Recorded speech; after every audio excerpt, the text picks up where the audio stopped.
Hello friends, আমার নাম সৌরদীপ মাহাতো। আমি আজ যে বিষয়টা নিয়ে আলোচনা করব সেটা হচ্ছে রেসিস্ট্যান্স, ইন্ডাকট্যান্স, ক্যাপাসিট্যান্স আর হচ্ছে রিঅ্যাকট্যান্স। এগুলো সার্কিটের মধ্যে কি কাজ করে।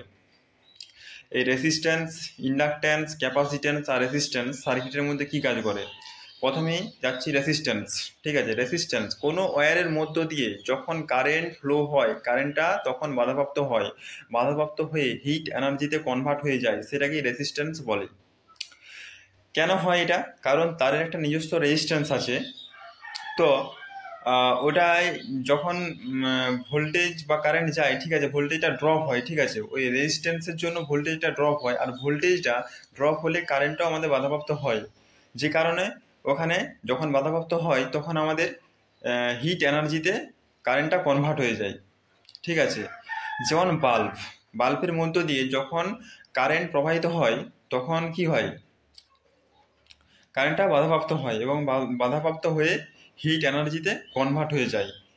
ঠিক আছে, তারপর ইন্ডাকশন।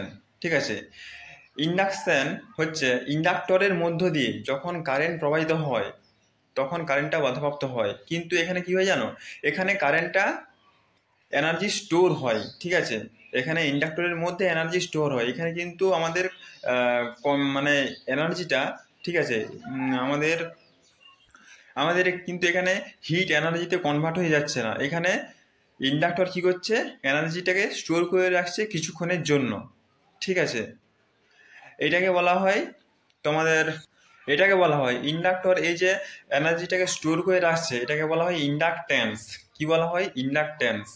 এক্স এল দিয়ে প্রকাশ করা হয়। ঠিক আছে, এক্স এল দিয়ে প্রকাশ করা হয়। তারপরে যাচ্ছি ক্যাপাসিট্যান্স। ক্যাপাসিটরের মধ্য দিয়ে যখন কারেন্ট ফ্লো হয়, ঠিক আছে, কারেন্টটা তখন বাধাপ্রাপ্ত হয়, বাধাপ্রাপ্ত হয়ে ওখানেও কিন্তু এনার্জি স্টোর হয়। ঠিক আছে, ওখানে এনার্জি স্টোর হয় কিন্তু ওখানে হিট এনার্জিতে কনভার্ট হয়ে যায় না। এই ইন্ডাকট্যান্স আর ক্যাপাসিট্যান্স, ঠিক আছে, এই দুটোতে কিন্তু এনার্জি স্টোর করে রাখে। তাহলে ক্যাপাসিট্যান্স কি বললাম, ক্যাপাসিটরের মধ্য দিয়ে যখন কারেন্ট ফ্লো হয় কারেন্টটা বাধাপ্রাপ্ত হয়, বাধাপ্রাপ্ত হয়ে ওখানে কিন্তু এনার্জি স্টোর হয়ে থাকে। এটাকে ক্যাপাসিটরের এই যে স্টোর হয়ে রাখছে এনার্জিটাকে, এটাকে বলে ক্যাপাসিট্যান্স। ঠিক আছে, এক্সেল দিয়ে প্রকাশ করা হয়। ঠিক আছে, তারপরে আমরা আছি রিঅ্যাকট্যান্স। কোনো ইন্ডাক্টরের মধ্য দিয়ে, ঠিক আছে, যখন কারেন্ট প্রবাহিত হয়, ঠিক আছে, কারেন্টটা যখন বাধাপ্রাপ্ত হয়, বাধাপ্রাপ্ত হয়ে যখন এটা হিট এনার্জিতে কনভার্ট হয়ে যায় তখন সেটাকে রিঅ্যাকট্যান্স বলে।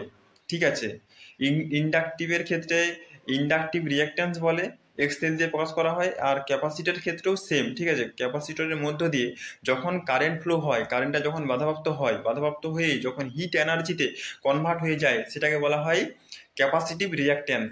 এটাকে এক্সেল দিয়ে প্রকাশ করা হয়। ঠিক আছে, তাহলে রেসিস্ট্যান্সটা বোঝা গেছে তো। রেসিস্ট্যান্স হচ্ছে কোনো ওয়্যার বা কোনো কন্ডাক্টরের মধ্য দিয়ে যখন কারেন্টটা বাধাপ্রাপ্ত হয়, কারেন্টটা যখন যায় তখন কারেন্টটা বাধাপ্রাপ্ত হয়, বাধাপ্রাপ্ত হয় তখন সেটা হিট এনার্জিতে কনভার্ট হয়ে যায়, সেটাকে বলা হয় রেসিস্ট্যান্স। ঠিক আছে, আজ তাহলে এই পর্যন্তই। আশা করি বোঝা গেছে। না বোঝা গেলে ঠিক আছে, আরেকবার দেখো, নিশ্চয়ই বোঝা যাবে।